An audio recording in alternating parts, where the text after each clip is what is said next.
Hi guys, Alicia Steffens here to help answer your questions on parenting, homeschooling, and special needs. So today we're going to be talking about sensory corners, sensory spaces, quiet spaces, whatever you want to call them. They're for your kid who has autism or any type of special needs or sensory overload or behavioral problems. Help them and empower them to create their own space as a great way to get away from everything and everybody that's bugging the crap out of them and making them angry. So what a sensory space is, sensory corner, sensory closet. Like Levi has one kind of back here. We don't use it very much anymore because, well, he doesn't have siblings or a lot of things in the house that bothers him. But when I coach people with children with special needs, this is the biggest, bestest tool that they can have in their handbag. And even if you make it at the bottom of a closet, underneath a bunk bed, or you create a tiny little space, one of the requirements is that it's a small, darker, quiet, secluded area in the house for them to get away and gain control of themselves again. Sensory spaces are not meant as a punishment. They are meant as a tool. They are good for, hold on, I have notes.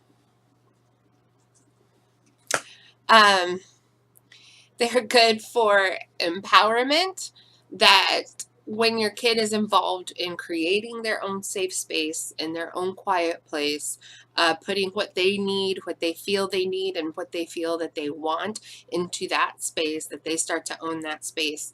And making it a punishment would make it a less positive experience for the child.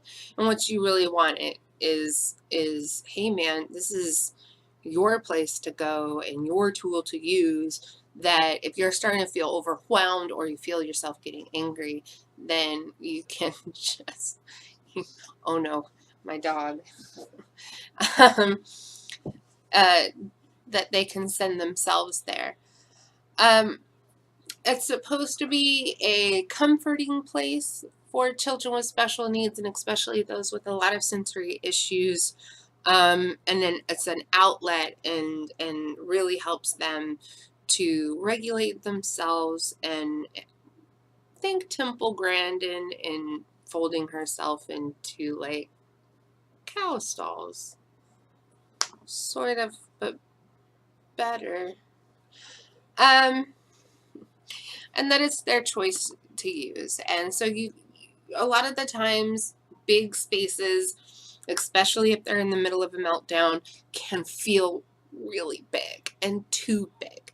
So one of the things with the sensory corners, the sensory space, is you need to create a smaller space. If you Google it, there's people that, you know, put blankets or a teepee or, you know, something like that.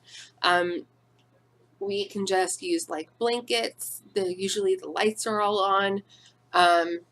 Or I've had people create it in a closet, and that way they can just close the doors. What kind of things are we putting into our sensory corner?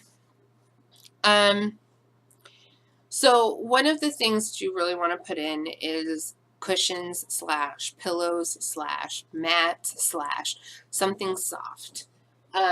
We have all sorts of pillows. We have gymnastics mats. We have an old chair thing because I have a hard time throwing things out if they can be used. And that's going to be the same way. And this is where you're going to have to tailor it to your child, your family, and their needs. That if you have a child that is more prone to violent outbursts or needing a violent outlet, pillows can be put in there to punch, scream into, bash, and you can put them, or if they get thrashy, that, you know, I've had clients that just get all thrashy and discombobulated, and so that's when you're going to want to put the mats up on the wall. and the pillows along the wall, and that way they can thrash and really let themselves go without hurting your property, themselves, or themselves. Right.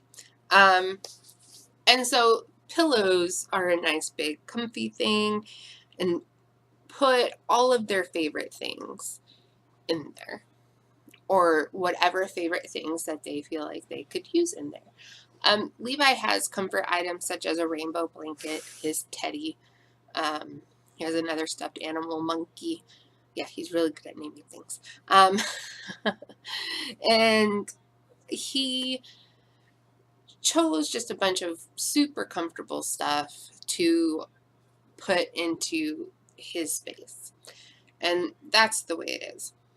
Other ideas would be a weighted blanket if they need to go into their quiet space and put on a blanket. If they need headphones or earplugs or quiet music, what are they going to listen to? What's calming them? You want to find out what calms your child versus what triggers your child, and figure that out and get rid of any triggers, and then put all the calming things in there. You can put in books. Do they like books? If they're not a big reader, what about a picture book? Sensory books, like little preschoolers and kindergartners, where it's a little board book and they're like, oh, pet the sheep, feel the sheep. Oh, pet the duck, feel the duck. Oh, feel the wood, it's rough. Those type of books would be good. Lighting is, some kids are afraid of the dark, or sometimes the dark doesn't help, but also bright lights don't help either. So we have like little light fairy lights in there. Those shine purple, I think, which is a warm light. Lava lamps. Anything that's slowly moving and memorizing. So lava lamps and the glitter jars. You can make your own glitter jars, sensory jar. They're also called, that you can turn them in upside down and around. Fairy jars is those little jars that have the little lights in them, and so you can do fairy jars. Or one of those ladybugs that shine stars, glow in the dark decals up in there. There's tons of stuff you can do with it. You can also have some sort of meditation tape, meditation music, practice the deep breathing. They now sell posters of quiet corner posters or feeling posters, and you can hang those posters back there, and they can help that while they're sitting in there, there's ideas and pictures and all that of help them calm down. Take 10 deep breaths.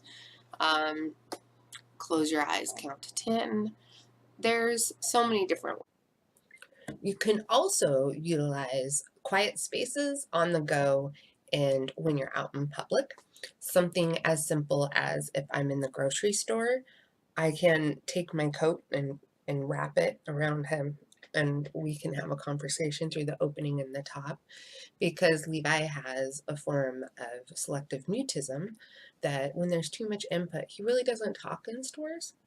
And I accidentally found out the trick one time at the store, and he came in for a hug. He was cold, he didn't have a coat, and so he came in to warm up, and as soon as I went like this and I said, is that better, he was like, blah, blah, blah, blah, and started talking. I was like, oh, that's a cool trick. So I would recommend bringing a blanket to the store or something like that, just something for less input. I've also created quiet space in the back of our car that I brought in all of his comfort items from the quiet space in his room. And that was when Adam and I were participants in a wedding and had to be at a place for 10 hours, 8 to 10 hours. The day before, for rehearsal, he was done after an hour. And we were just like, we don't know how we're going to stretch him wanting to stay for 8 to 10 hours when he's done with the barn after an hour. So I created a nice little space in our trunk, and I put in his tablet, and I put in his laptop, and I put in, all the different stuff that could keep him amused. And you know what? He made it. And anytime he was just like, done, I need a break, I need something, he left and he went to the car. And then he would just play on his computer or his tablet for a little bit. But he also had a lot of fun that also allowed him having that base. He had a lot of fun because then he was able to play with the other kids there out on this farm. It was amazing. But then when he was done or he needed a break, because he needs a break about every 45 minutes, he just went back to the car. And I put it in a place where he was able to go back and forth, and I made all the windows dark, and so it was kind of dark in there. It was quiet, had pillows, his stuffed animals, and everything like that, and it was able to stretch that hour from the day before without the quiet space to about 6.5 to 7 hours. Like we didn't stay for the dancing, but we did, were able to participate in everything else. So going and using quiet spaces can really help you on trips, you want to visit family, you want to go somewhere that they might be a little uncomfortable. Try and figure out a way to create a quiet space in the trunk of your car, or anytime that we go anywhere, we are always creating a quiet space for him in the house. And that's one of the first things that we do. And we do a quick orientation with any children there, and we gather all the kids, and we're like, hey kids, this is Levi's quiet special space. Please, if he's here, don't disturb him. Don't, fine. If he's here, just don't bother him. And please don't use it, and then if the kids have a problem, or even the parents, then we get to have that opportunity to talk about accommodations and how that's just what he needs in order to stay there. And we just try and support him through his best comfort. So we make sure that that's one of the first things that we do, is touch base with the homeowner and create that little space for them. And usually people are totally cool with it. It's not a problem. If it is a problem, they're not our people. That's just my family's philosophy. We're not here to have people who aren't going to be supporting our family and their special needs. So one of the ways that you utilize quiet spaces, and especially in the beginning, getting your child used to using their own quiet space, is when you see them becoming triggered, becoming upset, or you realize that there's something upsetting them, you can say, man, would you like to take a minute in your quiet space, and then you can come back and talk to me? Do you want me to come with you? It sometimes helps if you go with them, if you're not being the trigger at the minute. But you can go with them and you show them, and it can be their safe place. They can do their homework in there. They can watch TV in there with tablets and stuff. And if they have siblings, then that needs to be a big rule, that the siblings need to stay out of that personal space to help them regulate. I have seen a huge decrease in clients and Levi and people who I have recommended this to. They've all said there's a huge decrease in tantrums and big feelings and outbursts and triggers and meltdowns and whatever it is that you see, because once they start feeling themselves going, they'll send themselves to the corner. And it's not, now remember, it's not a punishment, and it's not a go to your quiet space, you're bothering me. No, it's no, you look like you're really having a hard time right now. Would you like to go to your quiet space? Do they like to write things out? Make sure there's a notebook and pen.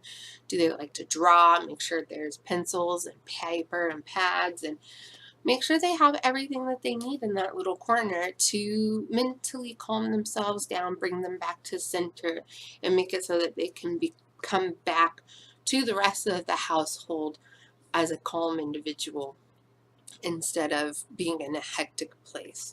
Maybe show me pictures. You can show me pictures down below of what you create. What did you include in there? And comment if you have any questions. If you found this video informational and helpful, remember to subscribe, push that bell button. I'll see you in the next video.